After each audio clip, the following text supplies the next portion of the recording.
तो ये Bill Gates की जो ऑर्गेनाइजेशन भारत सरकार में बैठी है PHFI के नाम से, ये एक न केवल एक अवैध संस्था है बल्कि एक आपराधिक संस्था है।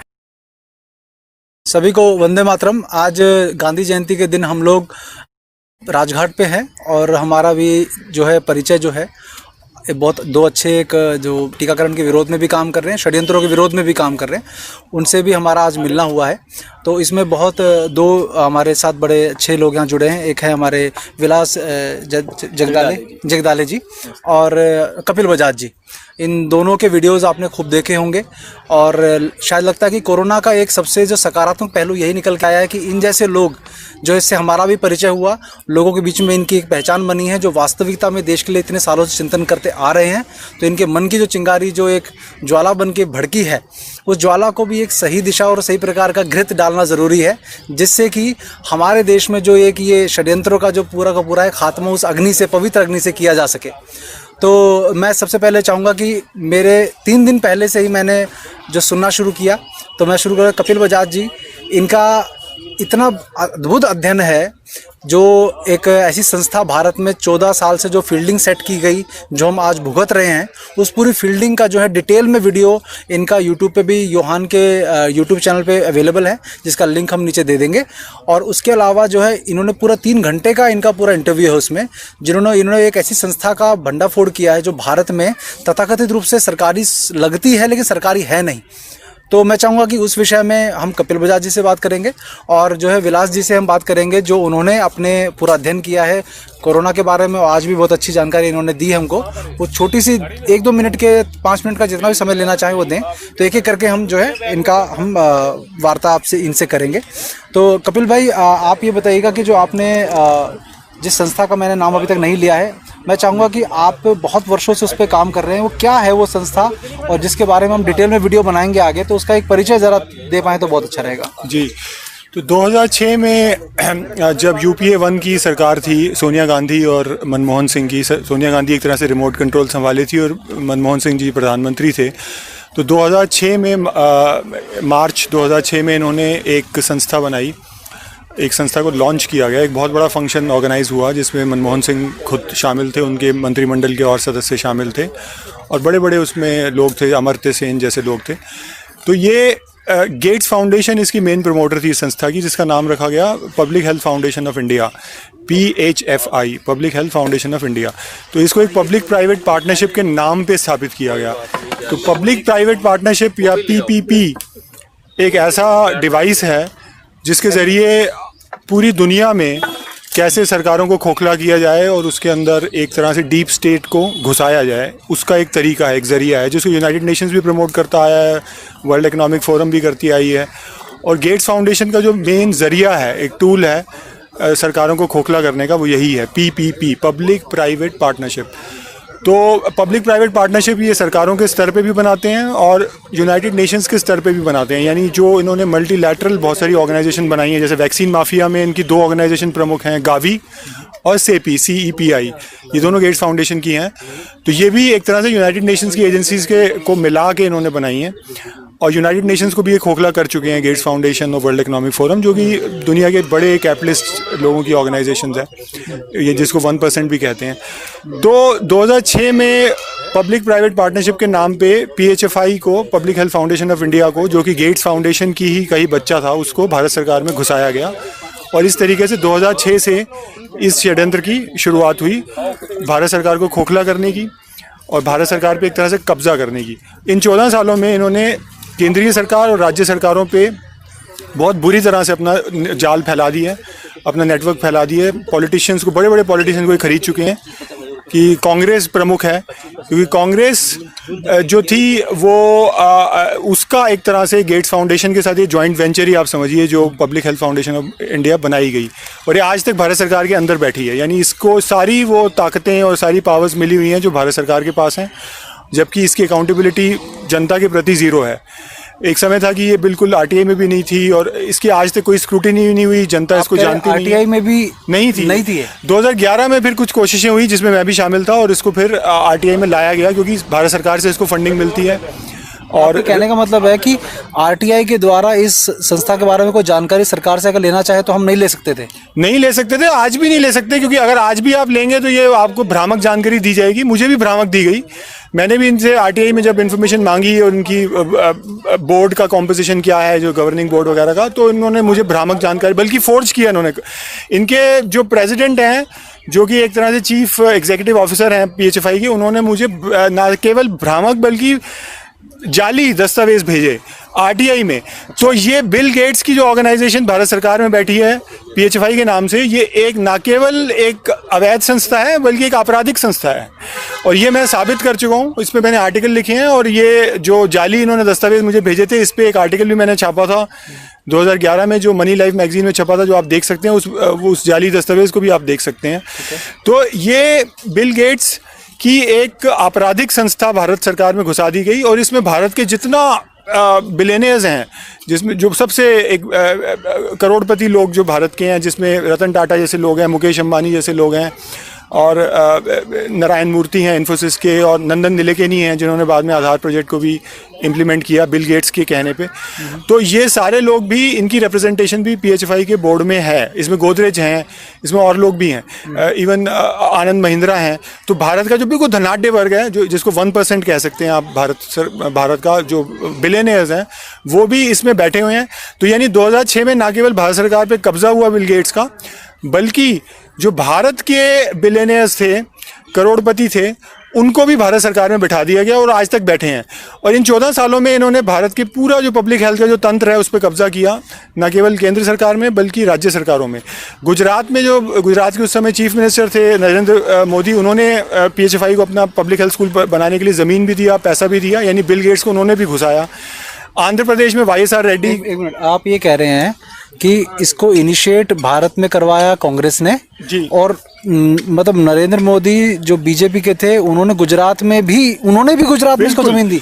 तो कांग्रेस की जो यूपीए सरकार थी, उस कोalition गवर्नमेंट में जितनी पार्टियां थी, वो इस षड्यंत्र में एक तरह से शामिल हो गई, क्योंकि ये कांग्रेस की गवर्नमेंट थी, यूपीए की गवर्नमेंट थी, जिन्होंने बिल गेट्स को भारत सरकार में जगह दी।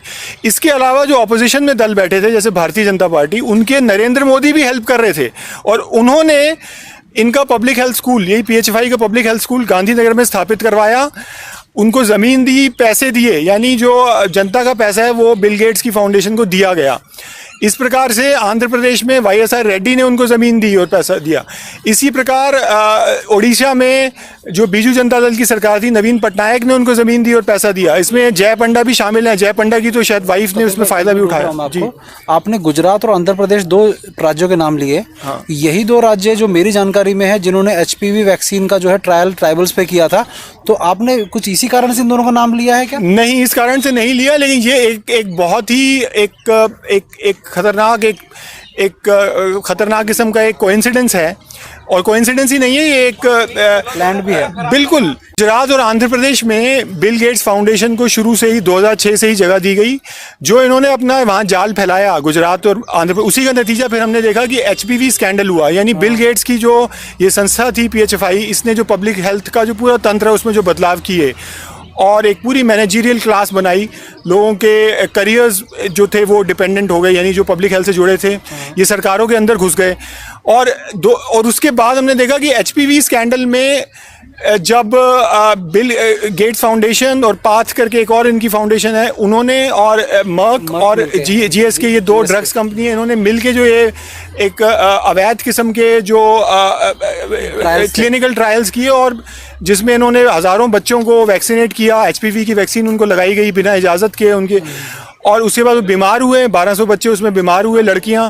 7 बच्चियों की मौत हुई। ऑफिशियल तो 7 थी, लेकिन ज़्यादा थे लोग, या शायद बहुत ज़्यादा बच्चों की इसमें मौत हुई होगी। तो ये इतना बड़ा जो स्कैंडल गेट्स फाउंडेशन ने आपराधिक कार्य किया, उसमें भी public health foundation of India ने पूरी ज़मीन तैयार की। अच्छा। गुजरात में भी और आंध्र प्रदेश में भी। तो public health foundation of India जितनी साम्राज्यवादी ताकतें हैं जो पश्चिम में बैठी हुई हैं, अमेरिका में, यूके में, यूरोप में, उन सबको रिप्रेजेंट करती है। और ना केवल उनको बल्कि बिग फार्मा को, जो जितनी बड़ी ड्रग्स कंपनी है, जिसमें GSK आ जाती है, जिसमें मर्क आ जाती है, जिसमें जॉनसन एंड जॉनसन आ जाती है, जितनी भी ये बहुत बड़ी बड़ी शैतानी, एक तरह से फ्रंट एंड है उनका। जी, शैतानी जो फार्मास्यूटिकल कंपनी है उनको भी रिप्रेजेंट करती है, उन सबसे फंडिंग मिलती है, ना केवल रिप्रेजेंट करती है, फंडिंग मिलती है। आप जाएं PHFI की वेबसाइट पे जाएं, 2016 और 17 के जो इनकी फंडिंग हुई है, जो इनको फॉरेन फंडिंग मिली है, आप उनकी वेबसाइट पे जाके देख सकते हैं, उसकी डिटेल्स आपको मिलेंगे, आपको पूरी लिस्ट मिलेगी। कोई ऐसी साम्राज्यवादी संस्था, साम्राज्यवादी एक ऑर्गेनाइजेशन नहीं है, संगठन नहीं है वेस्ट का, जो वहाँ पे उस लिस्ट में आपको नहीं मिलेगा। और तो और जो ब्रिटिश रॉयल हैं, जिन्होंने इस भारत देश पे कब्जा किया हुआ था तो 1900 में आज़ादी मिली, वो भी फंडिंग दे रहे हैं। 15 करोड़ की फंडिंग इनको 2016-17 में मिली है। ये PHFI जो सारी साम्राज्यवादी ताकतों से, Gates Foundation, Rockefeller Foundation, Wellcome Trust, Imperial College London और यूनिवर्सिटी ऑफ वॉशिंगटन IHMI, जो सारी गेट्स फाउंडेशन की से जुड़ी कांग्रेस को देते रहे हैं। 2013 से लेकर 2018 तक इन्होंने 100 करोड़ रुपए PHFI से और गेट्स फाउंडेशन से लिए हैं कांग्रेस पार्टी ने। जो कांग्रेस पार्टी का ट्रस्ट बना हुआ है जिसका नाम है राजीव गांधी चैरिटेबल ट्रस्ट, जिसकी मेन ट्रस्टी हैं सोनिया गांधी और राहुल गांधी, ये 100 करोड़ की फंडिंग ले चुके हैं। आप राजीव गांधी चैरिटेबल ट्रस्ट की वेबसाइट पे जाइए और उनकी FCRA फंडिंग के डिटेल्स आपको वहाँ मिल जाएंगे। आप देख सकते हैं 2012 से 2018 तक का डेटा है, उसमें आप पाएंगे कि 2013 से 18 तक इन्होंने 6 सालों में करीब 100 करोड़ की फंडिंग गेट्स फाउंडेशन से ली है और PHFI से ली है।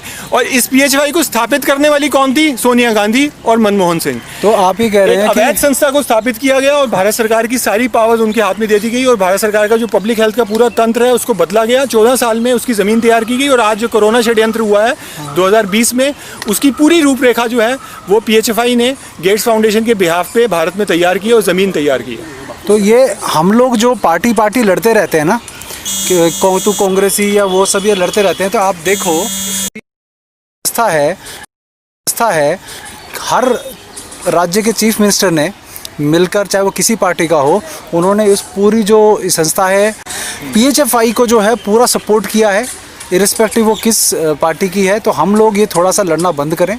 मैं कपिल भाई का डिटेल्ड इंटरव्यू लूँगा। ये अभी सिर्फ एक ओवरव्यू था जिसमें आपको ये बताना था कि ये क्या वास्तविकता PHFI का षड्यंत्र, ये कोई सामने ना न्यूज़ में आती है, ना ये कभी अखबारों में आती है, ना किसी प्रकार के मीडिया में आता है इसका जिक्र, ये लेकिन पूरा ग्राउंड वर्क यही संस्था कर रही है। और इसके बारे में जो सबसे ज़बरदस्त जो रिसर्च की हुई है वो कपिल भाई ने की हुई है। और हम चाहते हैं कि इनका, ये अभी तक अकेले लड़ रहे थे, बहुत लोगों ने साथ नहीं दिया है, लेकिन राजीव भाई का जो पूरा सर्कल है, हमने इनको अश्योर किया है कि इनकी जानकारी को लेकर हम पूरा एक ग्राउंड वर्क तैयार करेंगे जिसमें हम लोगों को ये बताने वाले हैं कि वास्तविकता में जो हम भुगत रहे हैं इसकी फील्डिंग 14 वर्ष से सेलेक्ट की गई है।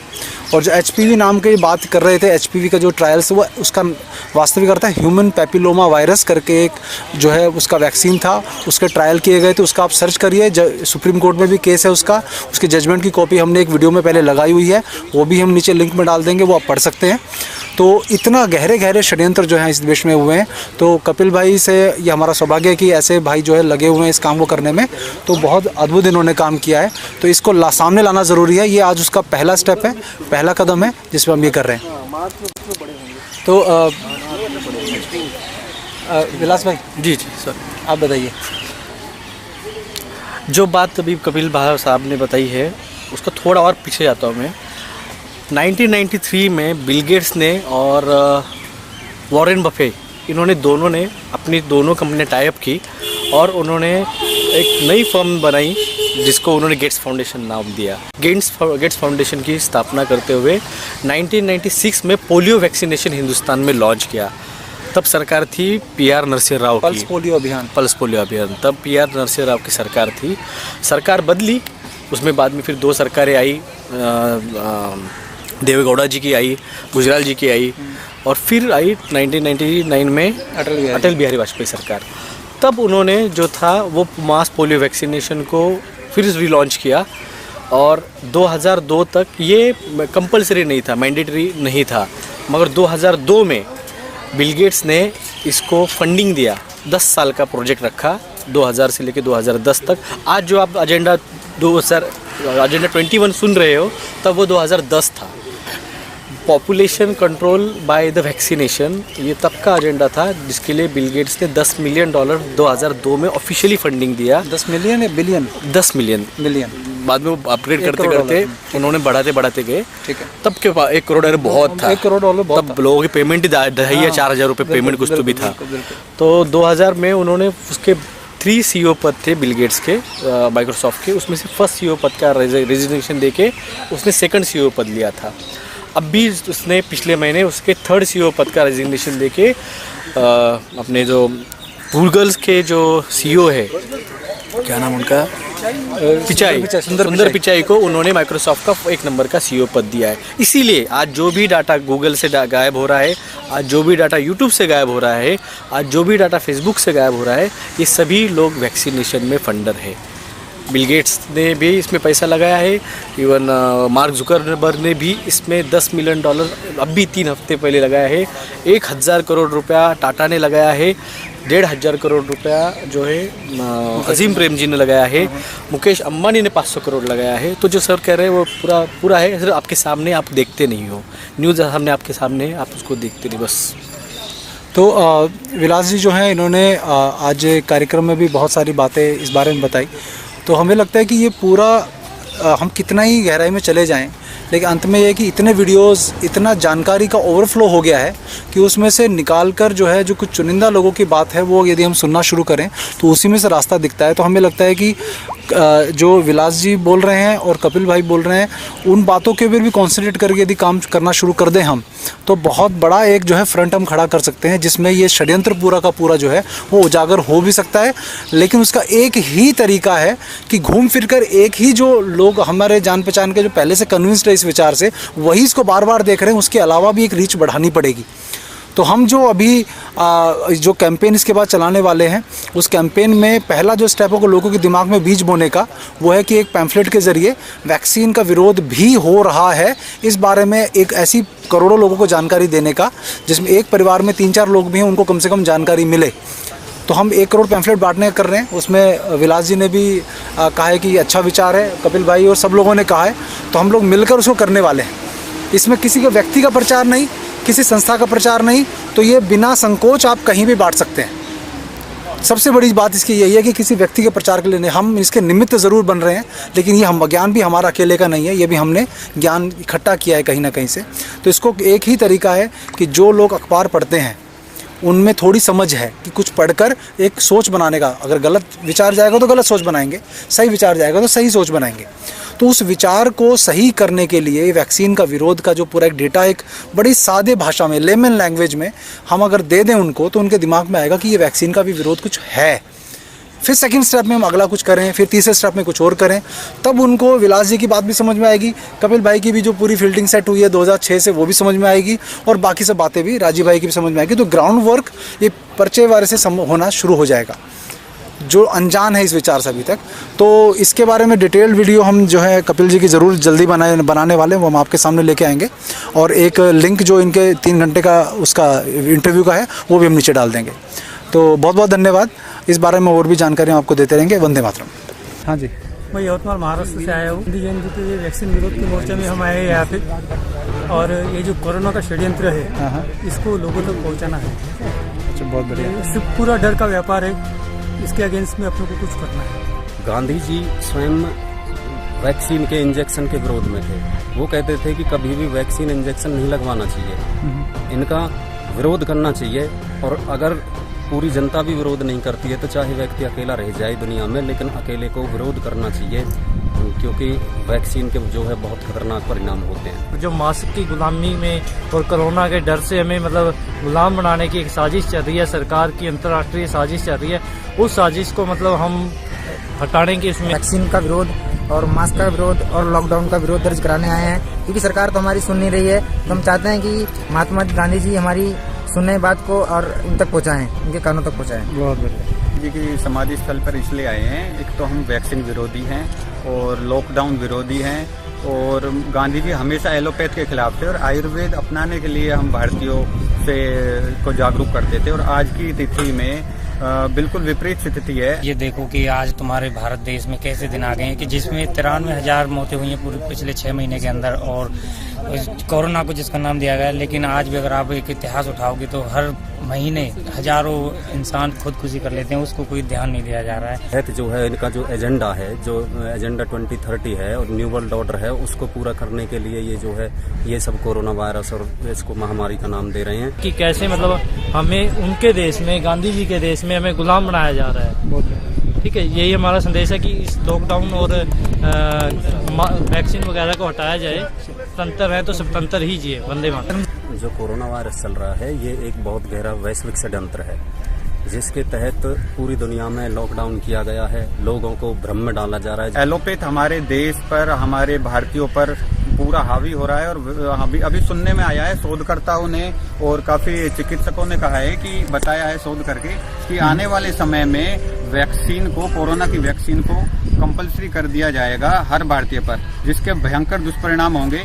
और जो हमारी आज हालत है वो वैक्सीन लगने के बाद बिल्कुल शरीर बिल्कुल ऐसा रहेगा नहीं, बहुत खतरनाक हालत हो जाएगी। तो वैक्सीन का विरोध, वैक्सीन आज भी एलोपैथिक हम पे हावी होता जा रहा है, जो कि हमें होम्योपैथिक या फिर आयुर्वेदिक की जरूरत है। खासकर आयुर्वेद, गांधी जी का खुद ये सिद्धांत है कि उनकी खुद इच्छा थी कि हम एलोपैथिक का सहारा ना लें। सरकार तो सुन नहीं रही, तो अभी हमने गांधी जी को ज्ञापन सौंपा है। हमने एक पर्चा रखा है जिसपे हम वैक्सीन विरोधी क्यों हैं, हम लॉकडाउन विरोधी क्यों हैं, वो सारे मुद्दे लिखे हुए हैं। कि बहुत खतरनाक परिणाम होंगे। तो हम सरकार से यही कहना चाहते हैं कि इस कोरोना वायरस को बंद करें, इसके प्रचार को, लॉकडाउन को बंद करें। लोग बेरोजगार हो रहे हैं, भूख से मर रहे हैं। इतने कोरोना से नहीं मर रहे हैं जितने भूख से मर गए हैं देश में। बहुत बढ़िया। इसलिए इसको बंद किया जाए, हम यही चाहते हैं।